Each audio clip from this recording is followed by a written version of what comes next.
A short time ago, the United States military began major combat operations in Iran.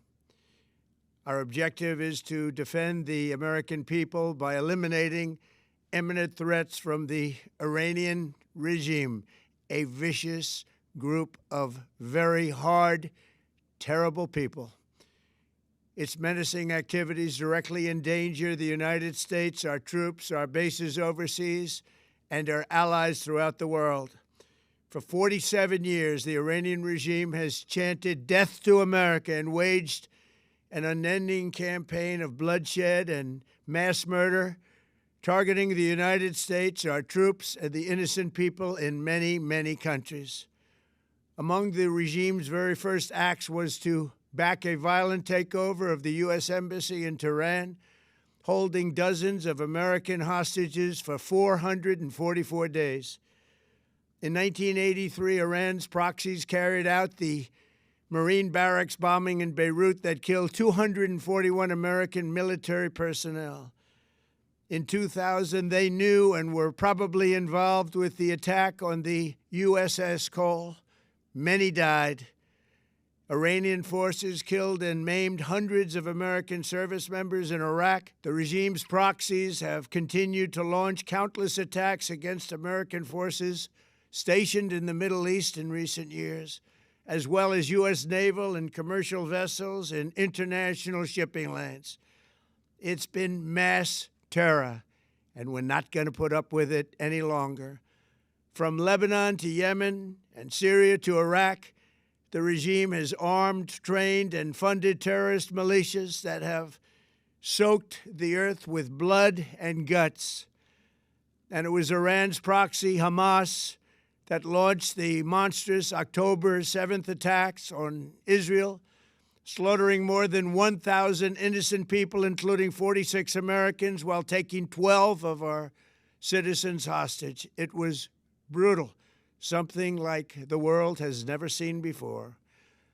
Iran is the world's #1 state sponsor of terror and just recently killed tens of thousands of its own citizens on the street as they protested. It has always been the policy of the United States, in particular, my administration, that this terrorist regime can never have a nuclear weapon.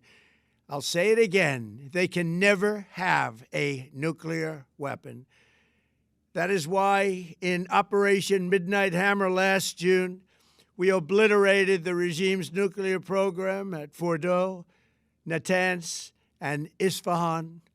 After that attack, we warned them never to resume their malicious pursuit of nuclear weapons, and we sought repeatedly to make a deal. We tried.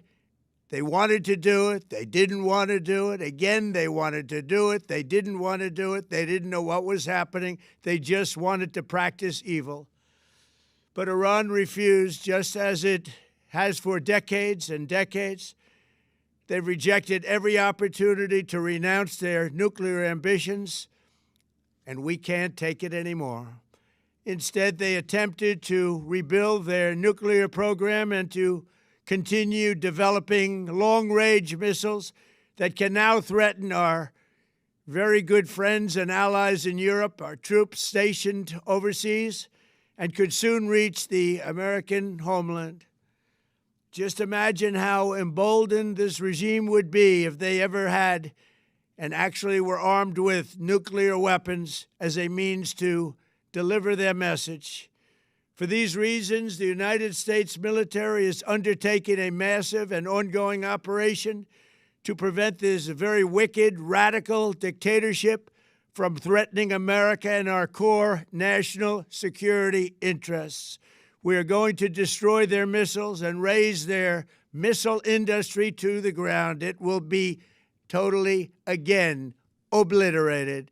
We're going to annihilate their Navy. We're going to ensure that the region's terrorist proxies can no longer destabilize the region or the world and attack our forces and no longer use their IEDs or roadside bombs, as they are sometimes called, to so gravely wound and kill thousands and thousands of people, including many Americans.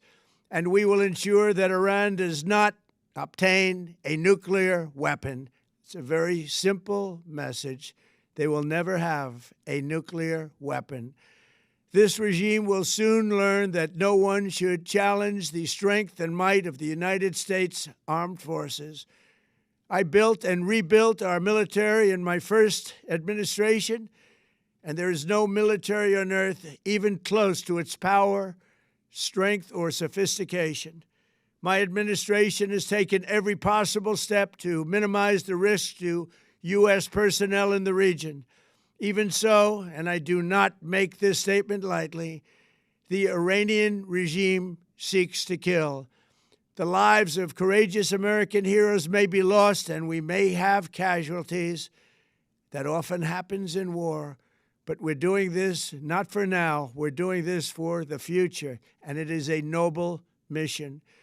We pray for every service member as they selflessly risk their lives to ensure that Americans and our children will never be threatened by a nuclear-armed Iran. We ask God to protect all of our heroes in harm's way, and we trust that, with his help, the men and women of the armed forces will prevail. We have the greatest in the world, and they will prevail. To the members of the Islamic Revolutionary Guard, the armed forces, and all of the police, I say tonight that you must lay down your weapons and have complete immunity, or, in the alternative, face certain death. So, lay down your arms. You will be treated fairly with total immunity, or you will face certain death. Finally, to the great, proud people of Iran, I say tonight that the hour of your freedom is at hand. Stay sheltered. Don't leave your home. It's very dangerous outside. Bombs will be dropping everywhere. When we are finished, take over your government. It will be yours to take. This will be probably your only chance for generations. For many years, you have asked for America's help, but you never got it. No president was willing to do what I am willing to do tonight. Now you have a president who is giving you what you want. So let's see how you respond. America is backing you with overwhelming strength and devastating force. Now is the time to seize control of your destiny and to unleash the prosperous and glorious future that is close within your reach. This is the moment for action. Do not let it pass. May God bless the brave men and women of America's armed forces. May God bless the United States of America. May God bless you all. Thank you.